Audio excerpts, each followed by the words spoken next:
Lecture 9-2, Wind and Glaciers as Change Agents. Wind is the weakest agent in erosion, but can still be a powerful force in shaping the land.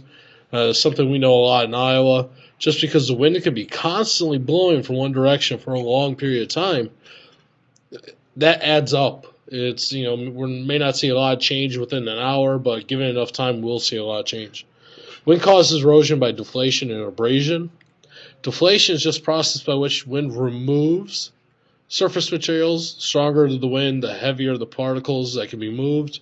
So deflation is kind of like picking up materials to remove away. Abrasion is when wind grinds away of a rock by other rock particles carried in the wind. Think about using like a sand blaster to remove stuff. And if you've ever been hit by dust that's been carried in the air, you can know how hard that feels. No, this is how wind can eventually wear down the side of a hill or side of a mountain by constantly bombarding it with little particles carried in the wind. Now, wind erosion can also form sand dunes and loess deposits. Sand dunes are caused by the buildup of wind-blown sediment. The shape of a sand dune is always dictated by the wind speed and direction.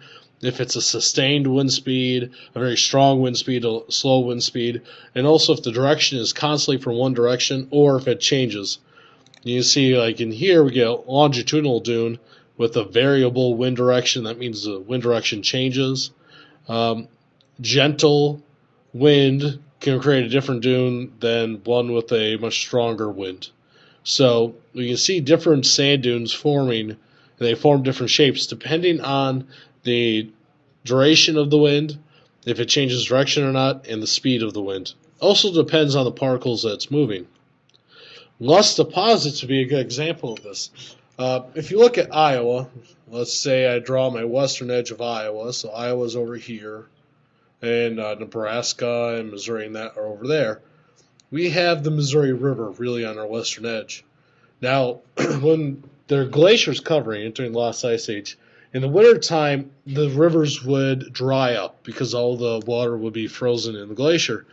And this will leave exposed the riverbeds. And the riverbeds contained a lot of fine particles. Well, apparently during this time, we had a very constant westerly wind.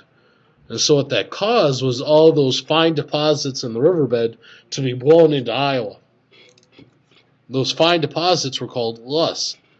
And you can see that we actually have in western Iowa what we call the Loess Hills.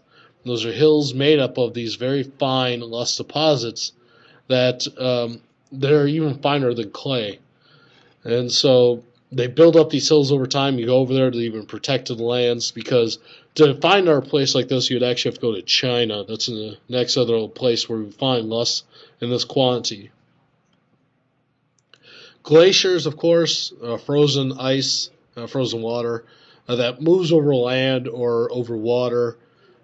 They grow during ice ages. They shrink during the interwarming periods. There are two main types of glaciers: continental, which sounds like it, covering continents, and then valley or alpine glaciers, which form up in mountains. So you can see here, this is a nice little diagram showing what would happen during the last ice age, how far the ice would have extended down. And at some points in this, the ice could have been a mile or so thick. And here we see a valley glacier which forms up in the cold mountainous regions. And oftentimes you can see the glaciers move downhill as they grow, and then they recede back up when they melt. A valley glacier, of course, carves out valleys and mountains as it forms. There are a lot of different features caused by this.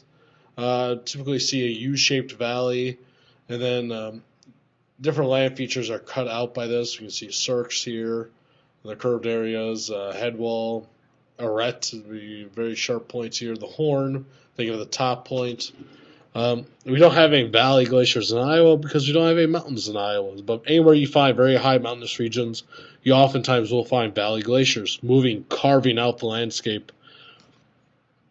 Continental Glacier is the one that we can deal with in Iowa. Now, of course, there are no glaciers now. The last ones were seeded about 10,000 years ago. But they started well over 100,000 years ago, and they started covering up most of Iowa. And you see here that this is two different extents. The last glaciation dipped down into Iowa only this far, and it's pretty much the southernmost part hit Des Moines, and so we actually call that section the Des Moines Lobe.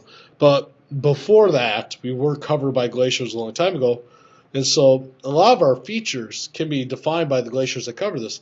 Most of the very fine, very rich soil that you find in Iowa is actually caused by glaciers moving over the soil, breaking up materials, and leaving behind sediment. This is a more defined picture of the last glacier period. You can see that the southernmost tip dipped down into Des Moines. On these outside edges here, what we call moraines. The farthest one is called the terminal moraines, but we see a lot of hillsides or ridges formed by sediment deposited at the ridges where the glacier went. And so the farthest extent of the glacier was down here, and then it melted for a bit, reformed, and then we see another extent down here. We are in the Des Moines Lobe here, Jewel. We can actually go a little bit east or a little bit west and find these huge ridges, which we call pahas or moraines, which are all defined, were all formed by the last glacier.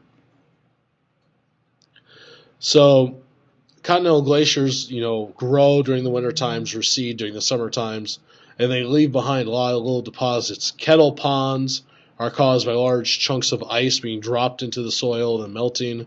Moraines are where the material is left behind to deposit. Drumlins, kame. Kame is kind of like a little hole in the glacier where it drops a lot of sediment, forming a single hillside.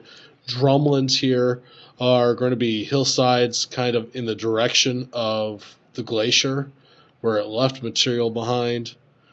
And so we can see that a lot of different features can be caused by this. In Iowa, we see these all over the place. For example, here we see humpback ridges rising from the gentle rolling landscape of the southeastern Linn County. These are known as paha. They're always orientated northwest to southeast. They're all that remain once higher glacial plain and often capped with the wind blowing less than sand. This is a glacial moraine. Picture's kind of hard to see, but you see this hillside here, which is caused by it's a series of irregular broken ridges. These are the hummocky accumulations of pebbly debris. Hummocky goes into the consistency of the ridges, but it's pebbly debris that settled out of stagnant, slowly melting glacial ice about 13,000 years ago. This is Okiden Mound in Iowa. You can see that this is an isolated hill composed of sand and gravel. Is what we call a glacial kami. Meltwater carries sediments off the glacier surface and deposits them to a cavity in the slowly melting ice, so it's kind of just an opening that all deposited into.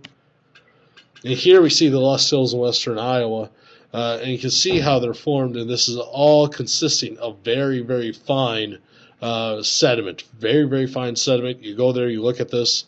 We have some samples in the classroom if you want to see them. These are called glacial erratics. They're boulders that do not match the surrounding rock. They're left behind by the glaciers. And so we can easily analyze these boulders and see that they don't match the rock around here. In a lot of farm fields, they had to remove all these glacial erratics before they could start plowing. So you won't find a lot today unless you find areas that weren't farmed. Here we see some glacial kettles, either shallow wetlands, where chunks of ice were left behind, creating depressions in the soil and creating these wetlands.